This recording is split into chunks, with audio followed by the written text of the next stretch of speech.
Bonjour ou bonsoir et bienvenue à toi dans ce nouvel espace, non ASMR cette fois, mais que je suis quand même contente de retrouver afin de te donner quelques nouvelles.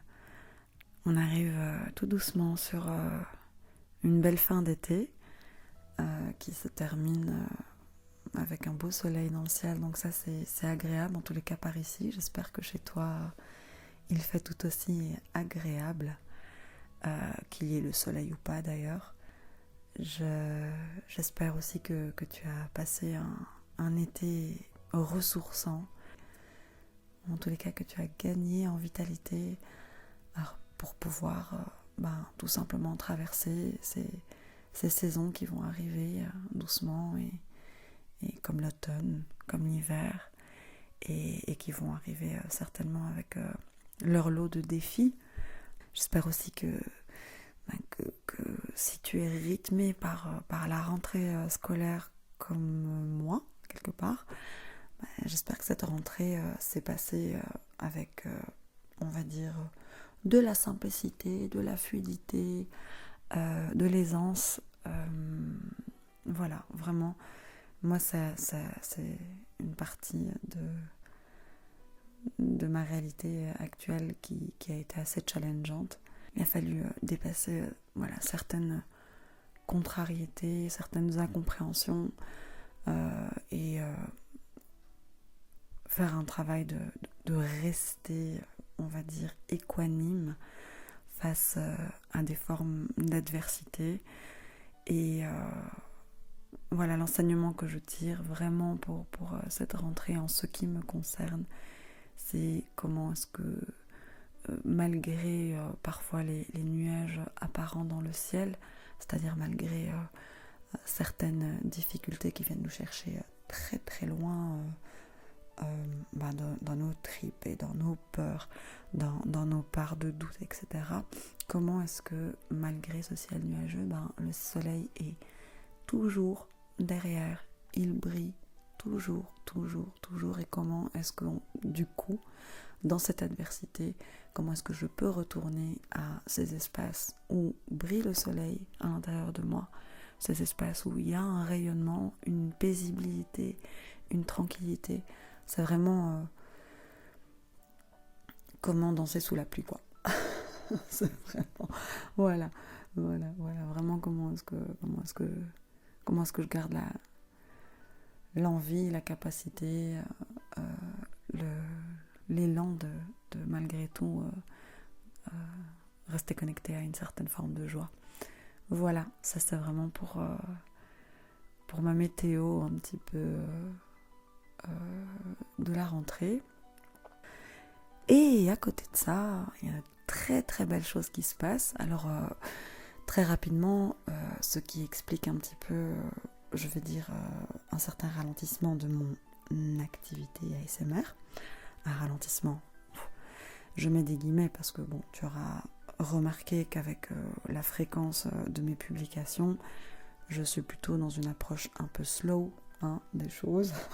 Voilà, on va dire ça comme ça. Je suis vraiment très très à l'écoute. Enfin, j'ai appris à être à l'écoute de mon énergie, de ma disponibilité tant psychologique que spirituelle, qu'énergétique, que corporelle, etc. pour pouvoir faire des choses qui me font du bien et que je gagne à partager avec les autres. Et j'évite de me mettre dans une fréquence qui peut devenir contraignante pour moi parce que voilà, j'ai vraiment des énergies qui fluctuent, qui sont pas constantes. Voilà, et je pense qu'on est en vrai nombreuses et vraiment bien plus nombreuses qu'on ne le pense à être dans cette réalité de rythme là, mais qu'on n'est pas forcément à l'écoute. Et j'ai vraiment vraiment appris ça ces dernières années et je pense que ça me fait gagner en intégrité.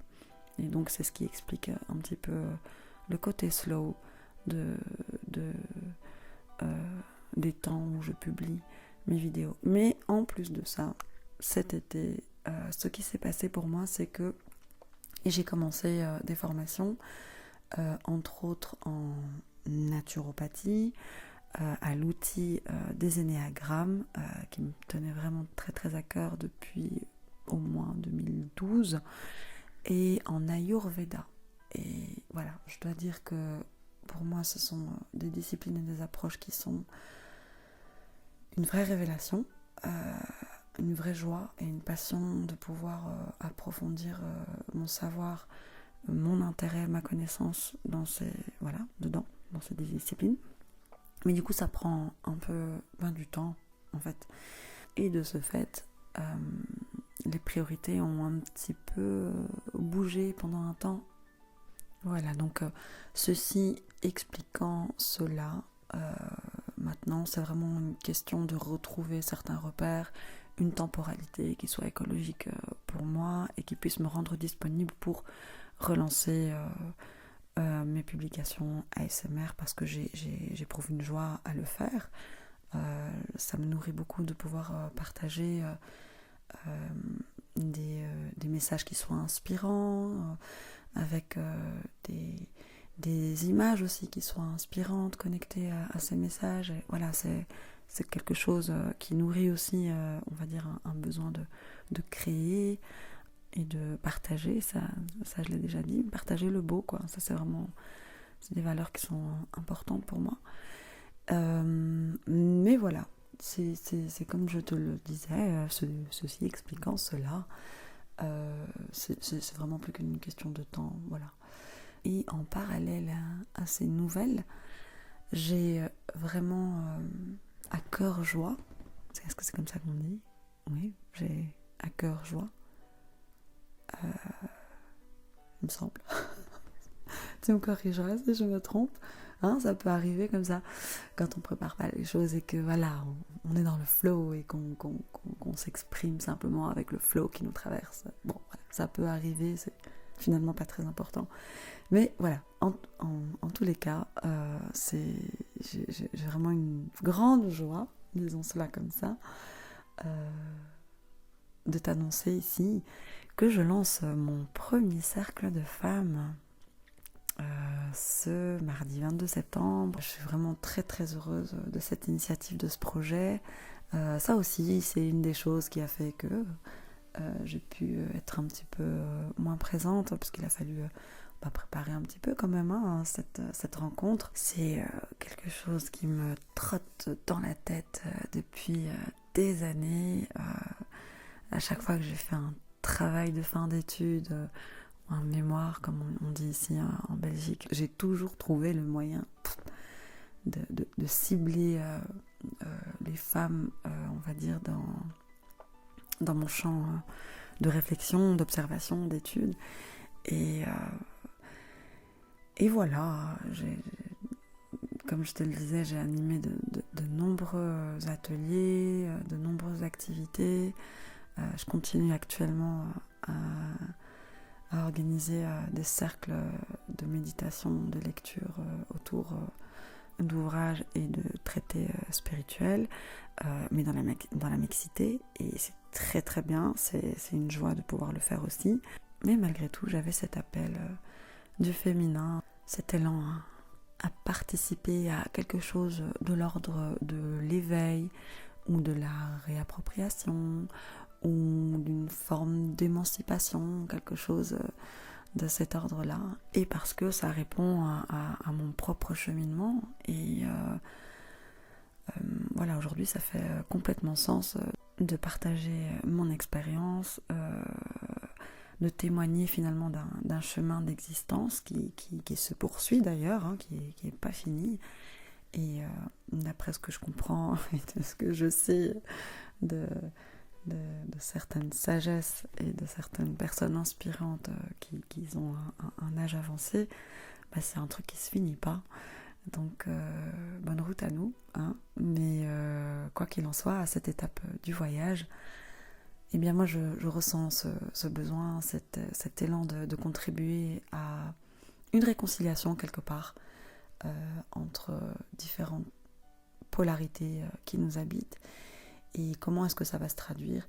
Ça va tout simplement se traduire en une rencontre où nous allons partager une parole de vérité avec un outil que j'utilise pour d'autres ateliers qui s'appelle le cercle des qualités et des vertus, ou le cercle de la parole profonde, ça dépend les traditions, parce que plusieurs traditions spirituelles utilisent cet outil, et nous allons simplement aborder des thématiques qui vont toucher le féminin actuellement.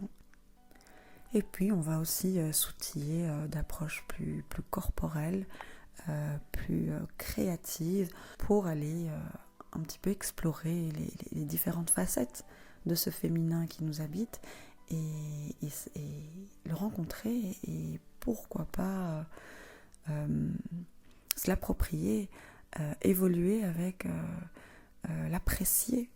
Voilà, donc ça me tient vraiment très très fort à cœur et je voulais te partager cette annonce ici parce que là, pour la première fois, nous allons le faire à Bruxelles, puisqu'avec mon époux, ça fait 1 an qu'on a déposé notre ancre ici à Bruxelles. On a cherché un petit peu quel lieu, parce que pour la petite histoire, moi je suis de Belgique, je suis née en Belgique, lui est né dans le sud de la France, donc on s'est un peu tâté sur où est-ce qu'on va pour ces 2-3 prochaines années, et nous pour le moment nous sommes sur Bruxelles. Il n'empêche que c'est un cercle de femmes nomades, donc il est mobile, donc je me déplace sans problème, tant que faire se peut évidemment, puisqu'on est quand même dans un contexte qui peut à l'un ou l'autre moment amener certaines restrictions de mouvement, en apparence, parce que le mouvement réel de la vie, lui, il est perpétuel, il est intemporel, il est éternel. Donc en vrai, on est toujours en mouvement malgré tout. Voilà, même si on a l'impression d'être sur place, en vérité, on est en mouvement. C'est-à-dire on change, on évolue, on vieillit, on bouge, quoi. Donc, quoi qu'il en soit, on trouvera les moyens de se mettre dans ce mouvement-là, même si on est censé rester au même endroit. Ce n'est qu'en apparence. Surtout à l'ère d'Internet, les possibilités sont multiples. Donc voilà, je suis vraiment très très très heureuse de t'annoncer mon premier cercle de femmes nomades qui s'appelle la Daïra Félicité. Daïra qui veut dire cercle dans la langue de mes grands-mères, de mes grands-pères, de mes aïeux. Et probablement que je ferai, on verra, soit une vidéo ASMR, ou pourquoi pas un podcast, c'est aussi un format qui m'intéresse, sur le principe de la daïra, le cercle de femmes félicitées. Voilà, je te souhaite de prendre bien soin de toi, de profiter de cette belle journée, ou de profiter de cette belle nuit de repos pour bien te reposer, et je te dis à très très très très très très très très très très bientôt.